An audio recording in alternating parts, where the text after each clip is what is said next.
strike of last year, he has shown an innate understanding of what new India needs.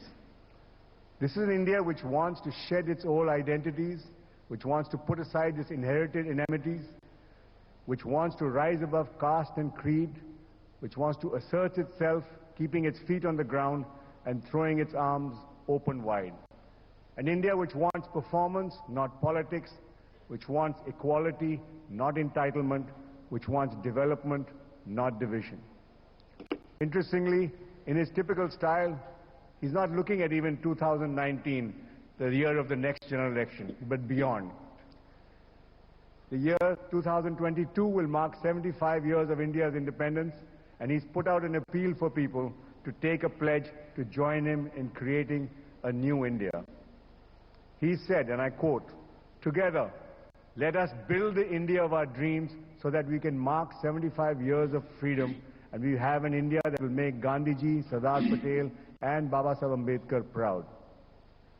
Being the most tech-savvy Prime Minister we've had, he's put it on an app on his website, and I would recommend that you download it.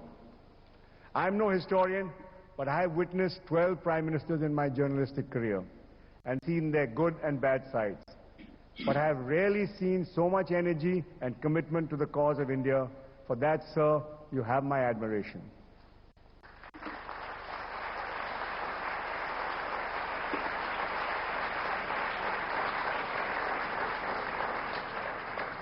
Everything you dream may not actually happen, Mr. Prime Minister, but few can doubt the intentions behind your actions.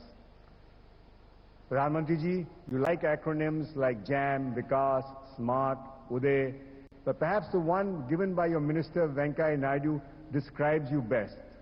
Modi, he said, stands for Maker of Developed India. There is much that you, Mr. Prime Minister, need to do, but I don't need to tell you that.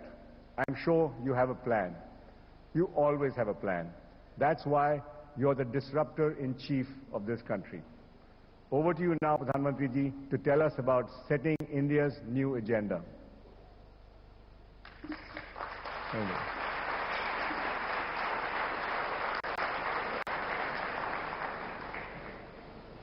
Arun ji, आपका बहुत बहुत आभारी हूं और वहां उपस्थित सभी महानुभावों को मेरी तरफ से बहुत बहुत शुभकामनाएं देता हूं। और दिल्ली के बाहर आप मुंबई गए हैं, आपने देखा होगा जब से हमारी सरकार बनी है, हम देश के कई महत्वपूर्ण कार्यक्रम दिल्ली के विज्ञान भवन से बाहर निकाल करके हिंदुस्तान के अलग अलग कोने में कर रहे हैं। आपने भी उस परंपरा को प्रारंभ किया, इसके लिए मैं आपको बधाई देता हूं। इंडिया टुडे कॉन्क्लेव से जुड़ने का मुझे पहले भी अवसर मिला है और मुझे बताया गया है कि कल अरुण जी ने जो कहा, जिसको आज उन्होंने रिपीट भी किया, और उन्होंने मुझे एक नया पद दे दिया है, डिसरप्टर इन चीफ। 2 दिन से आप लोग द ग्रेट डिसरप्शन पर मंथन कर रहे हैं। दोस्तों, अनेक दशकों तक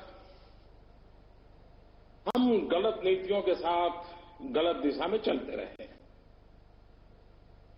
एक सोच बड़ी प्रभावी हो गई कि सब कुछ सरकार करेगी।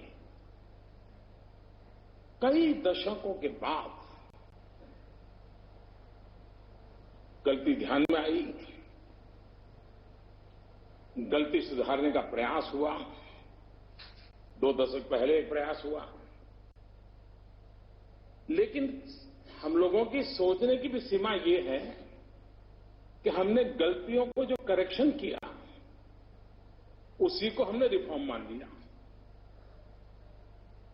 ज्यादातर समय अगर हम पूरे इतिहास की तरफ देखें, भारत की आजादी के बाद का, तो ज्यादातर समय देश ने या तो एक ही तरफ की सरकार देखी या फिर मिली जुली सरकार उनके नसीब आई, और उसके कारण देश को एक ही सेट ऑफ थिंकिंग या एक्टिविटी नजर आई। पहले पॉलिटिकल सिस्टम से जन्मी इलेक्शन ड्रीवन योजनाएं होती थी या फिर ब्यूरोक्रेसी के रिजिड फ्रेमवर्क पर आधारित योजनाएं चलती थी। सरकार चलाने के यही दो प्रकार ज्यादातर ध्यान में आए और उसका आकलन भी इसी आधार पर होता था। तराजू वही थे, तरीके वही थे। अब वक्त बदल चुका है। हमें स्वीकार करना होगा कि 200 साल में टेक्नोलॉजी की जितनी बदलाव ने आया उससे ज्यादा पिछले 20 साल में टेक्नोलॉजी में बदलाव आया है। हमें इस बात को स्वीकार करना होगा कि 30 साल पहले के युवा और आज के युवा उसके एस्पिरेशंस में बहुत अंतर आया है। हमें यह भी स्वीकार करना होगा जब वैश्विक परिवेश में देखें तो कि बाइपोलर वर्ल्ड और इंटरडिपेंडेंट वर्ल्ड इनके सभी इक्वेशन बदल चुके हैं। आजादी के आंदोलन के कालखंड को अगर हम देखें तो पर्सनल एस्पिरेशन से ज्यादा नेशनल एस्पिरेशंस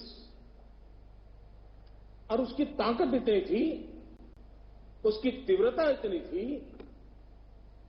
कि उसने देश को सैकड़ों सालों की गुलामी से बाहर निकाला। आज समय की मांग है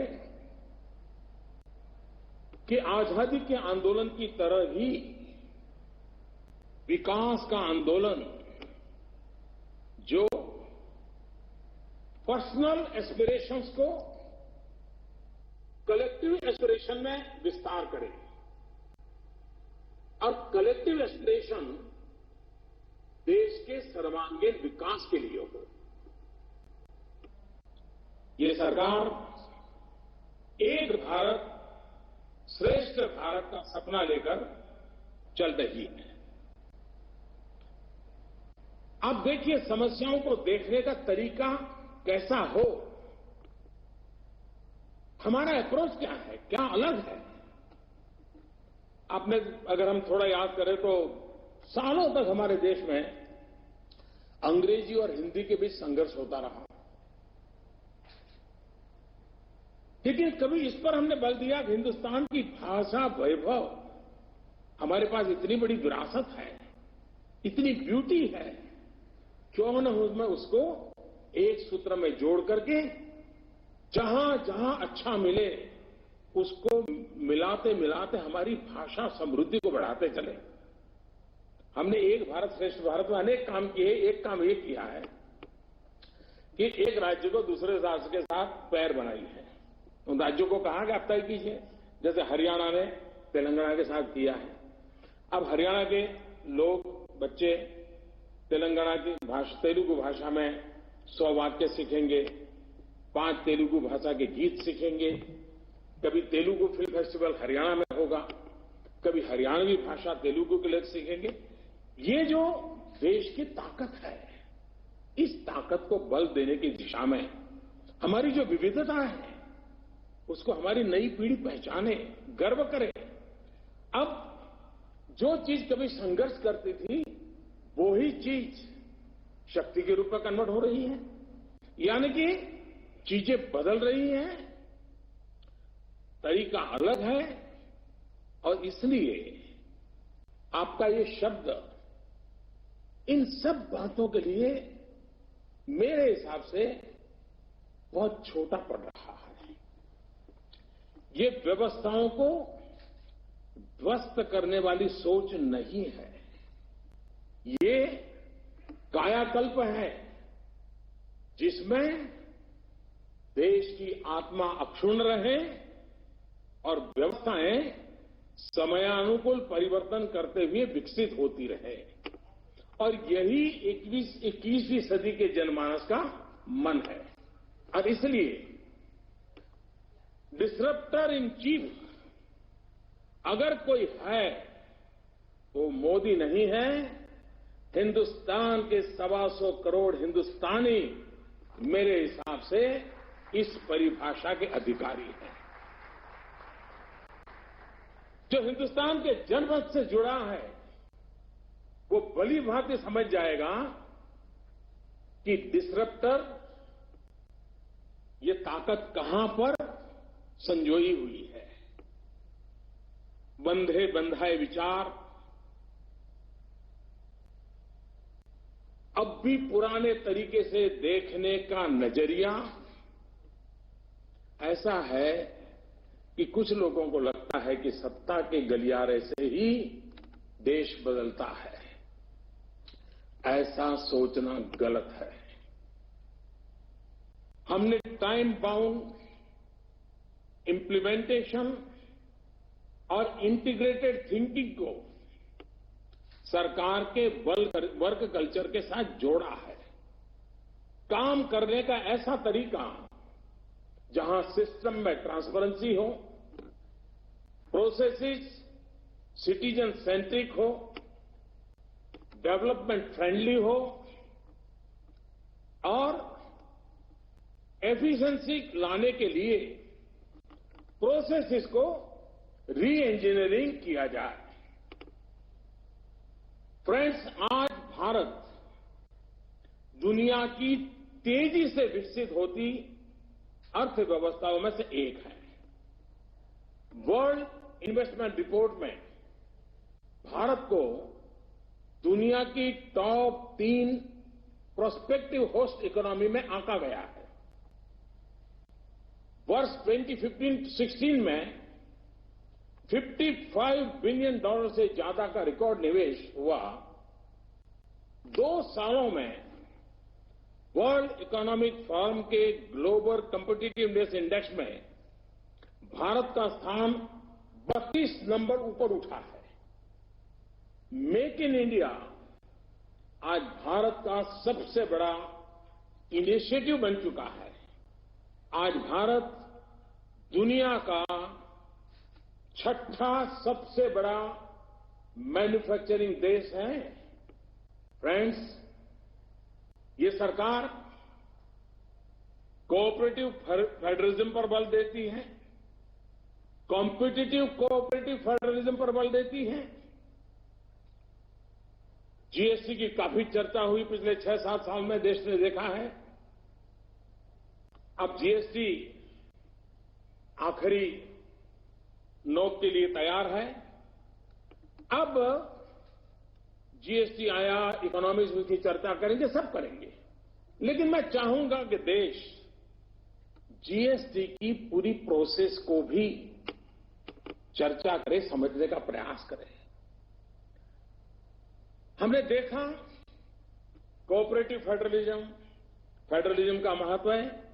जीएसटी की पूरी प्रक्रिया एक प्रकार से डेलिबरेटिव डेमोक्रेसी का एक उत्तम नमूना है। राज्यों के साथ लगातार संवाद, घंटों तक बहस, एक एक धारा पर बहस और सहमति के द्वार पर जीएसटी को इवॉल्व किया गया है। और वो आउटकम जो है, मैं समझता हूं कि इसकी पूरी प्रक्रिया भी उतनी ही महत्वपूर्ण है। और जीएसटी ये ऐसा निर्णय है जो आम सहमति से हुआ है। सभी राज्यों ने मिलकर इसकी ओनरशिप ली है। आपके नजरिए से ये डिसरप्टिव हो सकता है, लेकिन जीएसटी ने भारत के फेडरल स्ट्रक्चर की ऊंचाई का जो पहचान करवाई है, ये मैं समझता हूं हमने गर्व के साथ देखने की आवश्यकता है। सबका साथ, सबका विकास, ये सिर्फ नारा नहीं है, हमारी कोशिश है इसको जीने की। हमारे वाणी में, व्यवहार में, आचरण में, निर्णयों में, नीतियों में उसका प्रभाव हो। फ्रेंड्स, हमारे देश में वर्षों से माना गया कि लेबर लॉज विकास में बाधक है। दूसरी तरफ यह भी माना गया कि लेबर लॉज में सुधार करने वाले एंटी लेबर है। यानी दोनों एक्सट्रीम ये हमारे देश ने देखे हैं। कभी ये नहीं सोचा गया कि एम्प्लॉयर, एम्प्लॉय एंड एस्पिरेंट्स तीनों के लिए एक होलिस्टिक अप्रोच लेकर के आगे बढ़ना चाहिए और कैसे बढ़ा जा सकता है। देश में अलग अलग श्रम कानूनों के पालन के लिए पहले एम्प्लॉयर को 56 अलग अलग रजिस्टरों में जानकारी भरनी होती थी। एक ही जानकारी बार बार अलग अलग रजिस्टरों में भरी जाती थी। अब पिछले महीने सभी यूनियन वगैरह सबको साथ रख करके बड़ी मशक्कत करते करते सरकार ने एक नोटिफिकेशन निकाला है कि अब एम्प्लॉयर को लेबर लॉज के तहत 56 रजिस्टर की जरूरत नहीं है, सिर्फ 5 रजिस्टर मेंटेन करने होंगे और वो बिजनेस को इजी करने में उद्यमों की बड़ी मदद करेगा। अब हमें एस्पिरेंट्स को भी देखना है, नए नौजवान को रोजगार को भी देखना है और इसके लिए जॉब मार्केट के विस्तार पर भी सरकार का पूरा ध्यान है।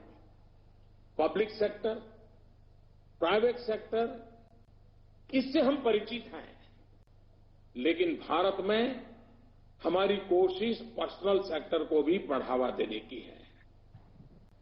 मुद्रा योजना के तहत नौजवानों को बिना बैंक गारंटी कर्ज दिया जा रहा है और पिछले 2.5 वर्षों में 6 करोड़ से ज्यादा लोगों को मुद्रा योजना के तहत 3 लाख करोड़ से ज्यादा कर्ज दिया गया है।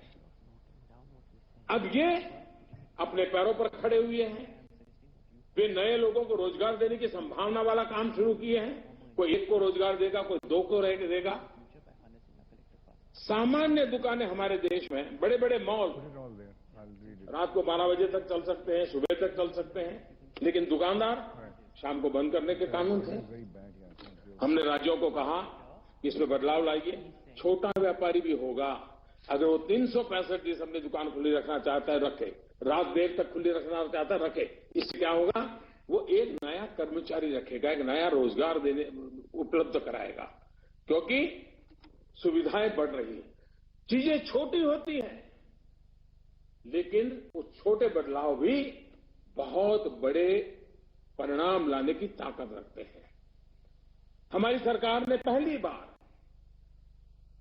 कौशल विकास मंत्रालय बना करके स्किल डेवलपमेंट मिनिस्ट्री अलग बनाई। पूरी प्लानिंग के साथ काम हो। प्रधानमंत्री रोजगार प्रोत्साहन योजना और इनकम टैक्स में छूट के माध्यम से फॉर्मल एम्प्लॉयमेंट को बढ़ावा दिया जा रहा है। पहली बार हमने इनकम टैक्स में अगर आपको कोई सुविधा चाहिए तो उसको हमने जॉब से जोड़ा है। अगर आप इतनी जॉब क्रिएट करते हैं, आपको इनकम टैक्स में इतनी रियायत मिलेगी। पहली बार हमने जॉब क्रिएशन पर बल दिया है। इसी तरह अप्रेंटिसशिप एक्ट में सुधार करके अप्रेंटिसों की संख्या बढ़ाई गई है और अप्रेंटिस के दौरान मिलने वाले स्टाइपेंड में भी बहुत बढ़ोतरी की गई है। साथियों, सरकार की शक्ति से जनशक्ति ज्यादा महत्वपूर्ण है। इंडिया टुडे कॉन्क्लेव के मंच पर मैं पहले एक बार कह चुका हूं कि बिना देश के लोगों को जोड़े हम जिस प्रकार का देश बनाना चाहते हैं, देश को जिस गति से आगे ले जाना चाहते हैं, 125 करोड़ देशवासियों की भागीदारी के बिना यह संभव नहीं होगा। बिना देश की जनशक्ति को साथ लिए आगे बढ़ना कतई संभव नहीं है। और हमने अनुभव किया है दिवाली के बाद काले धन और भ्रष्टाचार के खिलाफ जो कार्रवाई हुई, उसके बाद जनशक्ति के मिजाज को आपने भली भांति देखा है। ऐसा महसूस हो रहा है जैसे युद्ध के समय या कोई प्राकृतिक आपदा के समय देश जैसे एक हो जाता है। आज हम देख रहे हैं कि देश किन मुद्दों पर एक हो रहा है, और बहुत लोग हैं जो इस बारीकी को समझने में, उसको छूने तक में असफल हुए हैं। आज देश में लोग एकत्र आ रहे हैं, ताकत से साथ इकट्ठे हो रहे हैं। किस बात के लिए? अपने भीतर की जो कमियां हैं, अपने भीतर की जो बुराइयां हैं, उसको खत्म करने के लिए जनता जनार्दन एकजुट हो रही है। और इसी में न्यू इंडिया के सपने समाये हुए हैं। इसी से न्यू इंडिया की नींव अधिक मजबूत बन सकती है।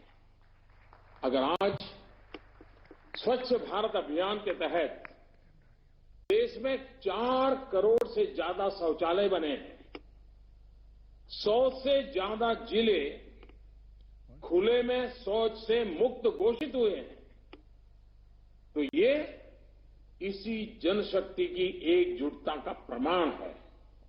अगर 1 करोड़ से ज्यादा लोग गैस सब्सिडी का फायदा उठाने से खुद इनकार करें, तो ये इसी जनशक्ति का उदाहरण है।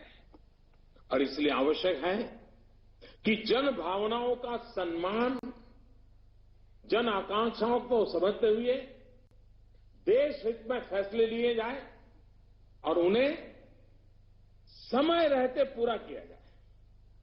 जब सरकार ने जनधन योजना शुरू की तो कहा था कि देश के गरीबों को बैंकिंग सिस्टम से जोड़ेंगे। इस योजना के तहत अब तक 27 करोड़ गरीबों के बैंक अकाउंट खोले जा चुके हैं और 20 करोड़ लोगों को डेबिट कार्ड दिया गया है। इसी तरह सरकार ने लक्ष्य रखा कि 3 वर्ष में देश के 5 करोड़ गरीबों को मुफ्त में गैस कनेक्शन देंगे। अभी तो इस योजना को सिर्फ 10 महीने हुए हैं, लेकिन मुझे ये बताते हुए खुशी होती है कि इतने कम समय में लगभग 2 करोड़ गरीब परिवारों को गैस के कनेक्शन दे चुके हैं। सरकार ने कहा था कि 1000 दिन में उन 18,000 गांवों तक बिजली पहुंचाएंगे जहां आजादी के 70 साल बाद भी बिजली नहीं पहुंची।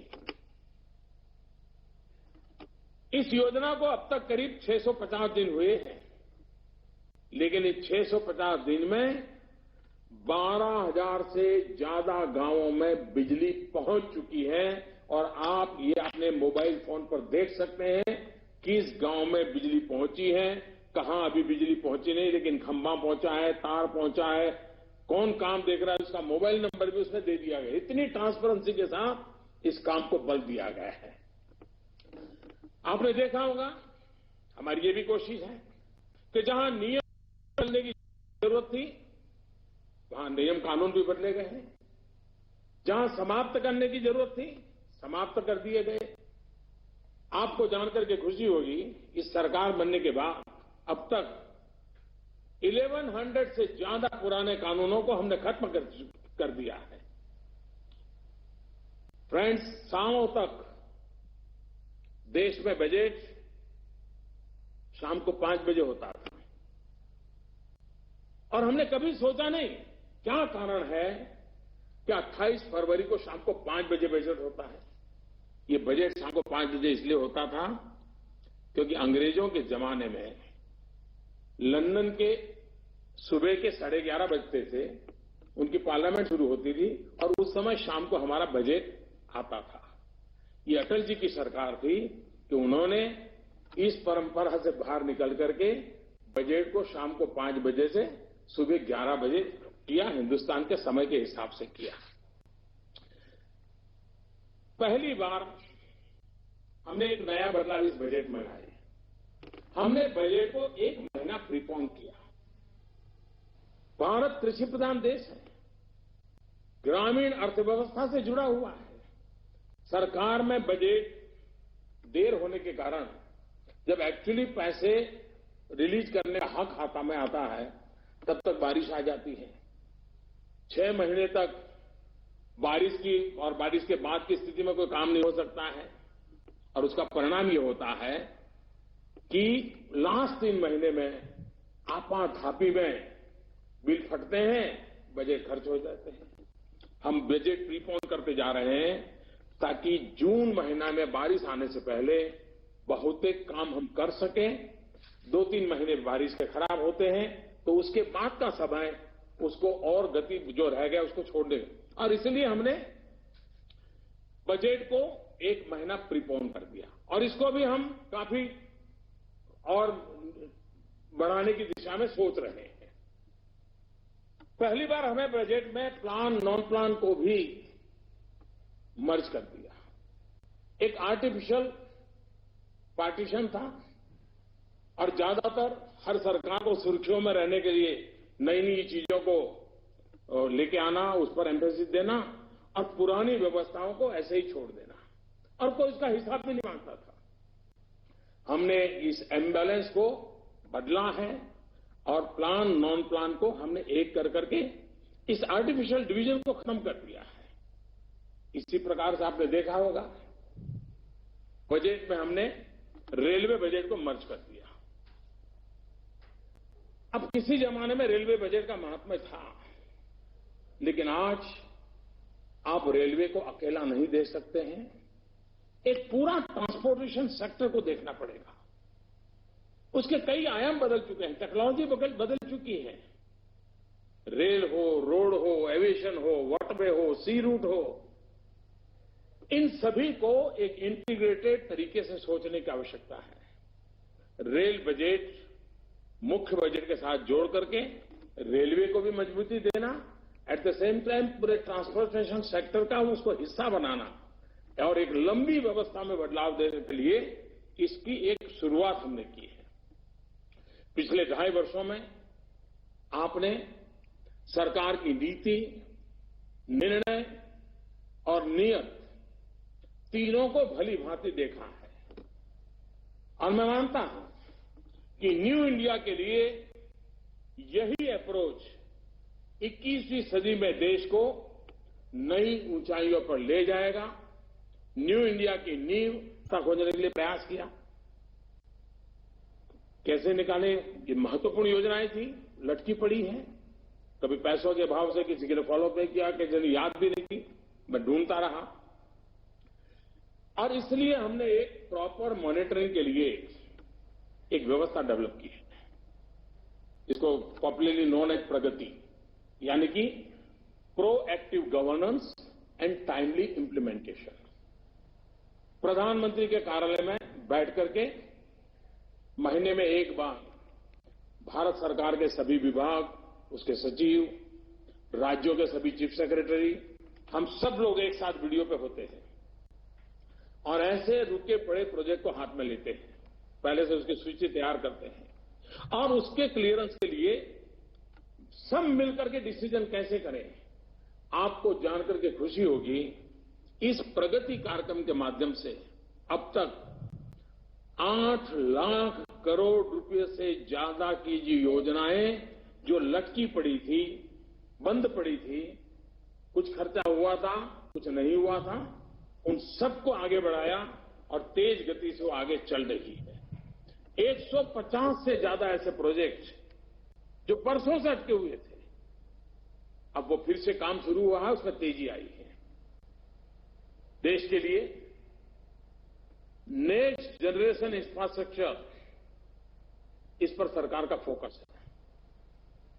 पिछले 3 बजट में रेल और रोड सेक्टर को, इंफ्रास्ट्रक्चर को सर्वाधिक पैसा दिया गया है। उनके काम करने की क्षमता बढ़ाने पर भी लगातार नजर रखी जा रही है। यही वजह है कि रेल और रोड दोनों ही सेक्टर में काम करने की जो एवरेज स्पीड थी उसमें काफी बढ़ोतरी हुई है। पहले रेलवे के इलेक्ट्रिफिकेशन काम बहुत धीमी गति से चलता था। सरकार ने रेलवे के रूट इलेक्ट्रिफिकेशन कार्यक्रम को गति दी। इससे रेल के चलाने के खर्च में कमी आई और देश में ही उपलब्ध बिजली का उपयोग हुआ। इसी तरह रेलवे को इलेक्ट्रिसिटी एक्ट के अंतर्गत ओपन एक्सेस की सुविधा दी गई। इस कारण रेलवे द्वारा खरीदी जा रही बिजली के ऊपर भी रेलवे को बचत हो रही है। पहले बिजली वितरण कंपनियां इसका विरोध करती थी, जिसमें रेलवे को उनसे मजबूरन महंगे दाम पर बिजली खरीदनी पड़ती थी। अब रेलवे कम दाम पर बिजली खरीद सकती है। पहले पावर प्लांट्स और कोल लिंकेज इस तरीके से थी कि अगर प्लांट उत्तर में है तो कोयला मध्य भारत से आता था, उत्तर या पूर्व भारत से कोयला पश्चिम भारत में जाएगा। इस कारण पावर प्लांट्स को कोयले के ट्रांसपोर्टेशन पर ज्यादा पैसा खर्च करना पड़ता था और बिजली महंगी होती थी। हमने कोल लिंकेज को रेशनलाइजेशन किया, जिससे ट्रांसपोर्टेशन खर्च और समय दोनों में कमी आई और बिजली सस्ती हुई। ये दोनों उदाहरण इस बात को बताते हैं कि सरकार टनल विजन नहीं, टोटल विजन को ध्यान में रखते हुए काम कर रही है। जैसे रेलवे ट्रैक के नीचे से सड़क ले जाने के लिए, रेल ओवरब्रिज बनाने के लिए महीनों तक रेलवे से ही परमिशन नहीं मिलती थी। महीनों तक इसी बात पर माथापच्ची चलती थी कि रेल का ओवरब्रिज का डिजाइन क्या हो। अब इस सरकार ने अलग अलग प्रकार की डिजाइनों का सेट तैयार कर दिया है। इस साइज का ब्रिज होगा तो ये डिजाइन, इस इलाके से होगा तो ये डिजाइन, इतना ऊपर ट्रैफिक होगा तो ये डिजाइन। सिर्फ टिकमा करना और तुरंत एनओसी मिल जाता है। बिजली उपलब्धता देश के आर्थिक विकास की कुंजी है। जब से हमारी सरकार आई है, हम पावर सेक्टर पर होलिस्टिक काम कर रहे हैं और सफल भी हो रहे हैं। 46,000 मेगावाट की जनरेशन कैपेसिटी को जोड़ा गया है। जनरेशन कैपेसिटी करीब 25% बढ़ी है। कोयले का ट्रांसपेरेंट रूप से ऑक्शन करना और पावर प्लांट को कोयला उपलब्ध कराना हमारी प्राथमिकता रही है।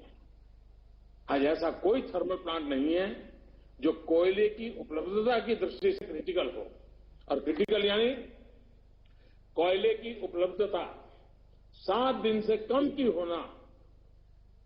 एक समय था, बड़ी बड़ी ब्रेकिंग न्यूज चलती थी कि देश में बिजली संकट गहरा गया है, पावर प्लांट के पास कोयला खत्म हो रहा है। पिछली बार कब ये वाली ब्रेकिंग न्यूज आपने सुनी होगी, शायद आपको भी याद नहीं होगा। ये ब्रेकिंग न्यूज अब आपके आर्काइव में पड़ी होगी। फ्रेंड्स, सरकार के पहले 2 सालों में 50,000 किलोमीटर ट्रांसमिशन लाइन बनाई गई, जबकि इसके पहले सिर्फ 16,000। सरकारी बिजली डिस्ट्रीब्यूशन कंपनियों को हमारी उदय स्कीम के द्वारा एक नया जीवन मिला है। इन सभी कामों से बिजली की उपलब्धता बढ़ी है और कीमत भी कम हुई है। आज एक ऐप विद्युत प्रवाह के माध्यम से देखा जा सकता है कि कितनी बिजली कितनी कीमत पर उपलब्ध है। सरकार क्लीन एनर्जी पर भी जोर दे रही है। लक्ष्य 175 गीगावाट रिन्यूएबल एनर्जी के उत्पादन का है, जिसमें से अब तक 50 गीगावाट यानी कि 50,000 मेगावाट क्षमता हासिल कर ली गई है। Bharat global wind power installed capacity के मामले में विश्व में चौथे नंबर पर पहुंच गया है।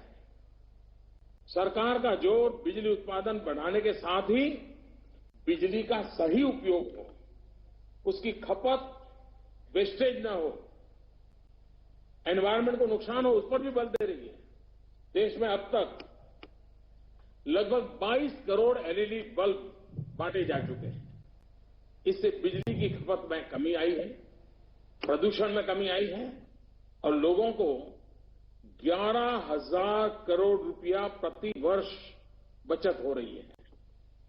अब नागरिकों को 11,000 करोड़ रुपया एक साल में बचना, ये अपना आप में बहुत बड़ा आर्थिक कदम है। फ्रेंड, देश भर की 2.5 लाख पंचायतों को ऑप्टिकल फाइबर से जोड़ने के लिए 2011 में काम शुरू किया गया था। और जब मैं नेक्स्ट जनरेशन इंफ्रास्ट्रक्चर कहता हूं, तो जितना महत्व हाईवे का है, उतना ही महत्व आईवेज का है। ऑप्टिकल फाइबर नेटवर्क का उतना ही महत्व है।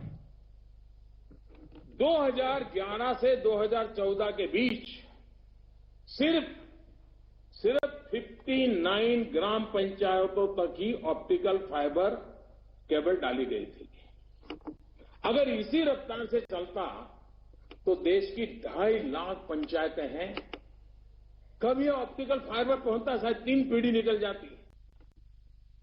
सरकार ने, हमने आते ही इस प्रक्रिया को रिव्यू किया, बदलाव लाए, समस्याएं थी उसको दूर किया, नया मैकेनिज्म तैयार किया, टेक्नोलॉजी अपग्रेडेशन का प्रयास किया, राज्यों को साथ लेने की कोशिश की और मुझे खुशी है कि पहले 2 साल में 59 पंचायत हुई थी।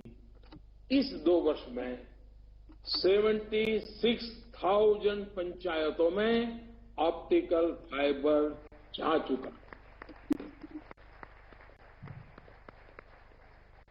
हर ग्राम पंचायत में, और सिर्फ ऑप्टिकल फाइबर डाल देना ऐसा नहीं, हर ग्राम पंचायत जहां जहां ऑप्टिकल फाइबर पहुंच रहा है, वाईफाई हॉटस्पॉट देने की व्यवस्था की गई है। गांव के किनारे तक नहीं छोड़ना, गांव का स्कूल, गांव का पुलिस स्टेशन, गांव का पंचायत घर, गांव के अस्पताल, यहां पर यह व्यवस्था पहुंचनी चाहिए, उस पर हमने बल दिया है। साथियों, साधन नहीं, ये जो सोच है हमारी, मेरा स्पष्ट मत है, साधन वही है, संसाधन वही है, लेकिन काम करने का तरीका अगर बदले तो रफ्तार भी बदल जाती है और परिणाम भी जल्दी नजर आने लगते हैं। 2014 से पहले एक कंपनी को, आप इस बातों से भली भांति परिचित हैं, यहां जो ऑडियंस बैठा है, 2014 से पहले एक कंपनी को इनकॉर्पोरेट करने में मिनिमम 15 दिन लगते थे। आज सिर्फ 24 घंटे में काम होता है। पहले इनकम टैक्स रिफंड पाने के लिए महीनों तक भांति भांति के आपको प्रयास करने पड़ते थे। आज कुछ ही हफ्तों में आपको इनकम टैक्स का रिटर्न आपके घर पहुंच जाता है। पहले पासपोर्ट बनाने में कई महीने लग जाते थे, अब हफ्ते 10 दिन में पासपोर्ट आपके घर पर पहुंच जाता है। साथियों, हमारे लिए टेक्नोलॉजी गुड गवर्नेंस के लिए सपोर्ट सिस्टम तो है ही, लेकिन साथ साथ एम्पावरमेंट ऑफ पुअर के लिए भी टेक्नोलॉजी की अहमियत है। सरकार देश के किसानों की आय 2 गुनी करने के लिए, डबल करने के उद्देश्य से काम कर रही है। इसके लिए बीज से लेकर के बाजार तक सरकार हर स्तर पर किसान के साथ खड़ी है। किसानों को अच्छी क्वालिटी के बीज दिए जा रहे हैं। हर खेत तक पानी देने के लिए प्रधानमंत्री कृषि सिंचाई योजना शुरू की गई है। प्रधानमंत्री फसल बीमा योजना के तहत ऐसे रिस्क कवर किए गए हैं जो पहले कभी नहीं थे। इसके अलावा किसानों को सॉइल हेल्थ कार्ड दिया जा रहा है। यूरिया की किल्लत अब पुरानी बात हो गई है। किसानों को अपनी फसल का उचित दाम मिले, इसके लिए ई-नाम योजना के तहत देश भर की 580 से ज्यादा मंडियों को ऑनलाइन से जोड़ा जा रहा है। स्टोरेज और सप्लाई चेन को मजबूत किया जा रहा है। फ्रेंड्स, हेल्थ सेक्टर में भी हर स्तर पर काम किया जा रहा है। बच्चों का टीकाकरण हो, गर्भवती महिलाओं के स्वास्थ्य की सुरक्षा के विषय हो, प्रिवेंटिव हेल्थ केयर हो, स्वच्छता हो, योगा हो, इन सभी पहलुओं को ध्यान में रखते हुए योजनाएं लागू की गई हैं। हाल ही में आपने अगर स्टडी करेंगे तो सरकार ने नेशनल हेल्थ पॉलिसी को स्वीकृति दी है। एक रोड मैप तैयार किया गया है जिससे हेल्थ केयर सिस्टम को देश के हर नागरिक के लिए एक्सेसिबल बनाया जाएगा। सरकार इस कोशिश में है कि आने वाले समय में देश की जीडीपी का कम से कम 2.5% स्वास्थ्य पर ही खर्च हो। आज देश में 70% से ज्यादा मेडिकल डिवाइसेस और इक्विपमेंट विदेशों से आते हैं। अब प्रयास है कि मेक इन इंडिया के तहत लोकल मैन्युफैक्चरिंग को बढ़ावा दिया जाए, स्टार्टअप को बढ़ावा दिया जाए, ताकि ये सुविधाएं सस्ते में अगर उपलब्ध होगी तो गरीब को ये उपलब्ध होगा। सरकार का जोर सोशल इंफ्रास्ट्रक्चर भी है। हमारी सरकार दिव्यांगजनों के लिए सेवा भाव से काम कर रही है। देश भर में लगभग 5,000 कैंप लगाकर 6 लाख से ज्यादा दिव्यांग को उनको जो आवश्यक उपकरण देने होते हैं वो हमने सामने से दिए। और ये कार्यक्रम इतने बड़े हुए कि Guinness book of world record में भी वो दर्ज हुए। अस्पताल हो, रेलवे स्टेशन हो, बस स्टैंड हो, सरकारी दफ्तर हो, चढ़ते उतरते वक्त दिव्यांगजनों को मुश्किल को ध्यान में रखते हुए सुगम्य भारत अभियान चलाया जा रहा है। सरकारी नौकरी में भी दिव्यांगजनों के लिए 3% रिजर्वेशन था, उसको बढ़ा करके 4% कर दिया गया है। दिव्यांगों के अधिकार सुनिश्चित करने के लिए कानून में भी बदलाव किया गया है। देश भर में दिव्यांगों की एक ही कॉमन साइनिंग लैंग्वेज विकसित की जा रही है। आपको हैरानी होगी, हम लोग भाषा के लिए इतने झगड़े करते रहे हैं। हमने जो हमारे बोल नहीं पाते हैं, जो सुन नहीं पाते हैं, उनके साथ भी यही अन्याय किया। तमिलनाडु में गूंगे बहरों के लिए एक एक्शन प्लान है और बिहार में जाओ तो दूसरा है, महाराष्ट्र में जाओ तो तीसरा है। वो अलग अलग राज्य के लोग एक दूसरे से कम्युनिकेट नहीं कर पाते थे। सोचा नहीं गया एक संवेदनशील सरकार कैसे सोचती है। हमने पूरे देश में ये साइनिंग सिस्टम कॉमन बने, इसका पूरा अभियान चलाया है। उसके क्लासेस चल रहे हैं ताकि देश में इस प्रकार की शारीरिक कष्ट वाले जो हमारे दिव्यांगजन हैं उनको इससे लाभ होगा। दोस्तों, 125 करोड़ लोगों का हमारा देश संसाधनों से भरा हुआ है, सामर्थ्य की कोई कमी नहीं है। 2022 देश जब आजादी के 75वें वर्ष में पहुंचेगा, तब क्या हम सब मिलकर के महात्मा गांधी, सरदार पटेल, बाबा साहब आंबेडकर और स्वराज्य के लिए अपना जीवन देने वाले अनगिनत वीरों के सपनों के भारत को साकार कर सकते हैं। हम हर कोई 2022 को टारगेट तय करें। हम जहां भी हो, हम कोई न कोई संकल्प लें। हम व्यक्ति के रूप में लें, अपने परिवार के रूप में लें, अपने समाज के रूप में लें, अपने गांव और इलाके के रूप में लें, जिस संगठन या कंपनी में काम करते हो कंपनी के रूप में लें। एक पूरे देश में हर कोई आने वाले 5 साल के अंदर इस संकल्प को पूरा करने के लिए प्रयास करे। न्यू भारत, न्यू इंडिया के सपनों को साकार करने में हम जुट जाएं। सपना भी आपका, संकल्प भी आपका, समय भी आपका, समर्पण भी आपका और सिद्धि भी आपकी। न्यू इंडिया सपनों से हकीकत की ओर बढ़ता हुआ भारत। न्यू इंडिया जहां उपकार नहीं अवसर होंगे।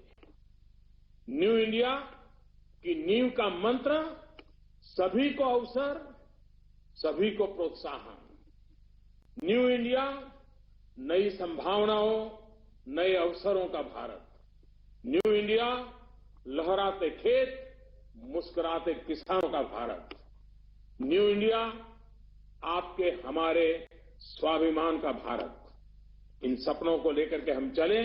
फिर एक बार आप सबसे बात करने का मौका मिला, रूबरू नहीं आ पाए इसलिए क्षमा, लेकिन फिर से भी आपके बीच बात करने का अवसर मिला। मैं आपका बहुत बहुत आभारी हूं। सबका बहुत बहुत धन्यवाद।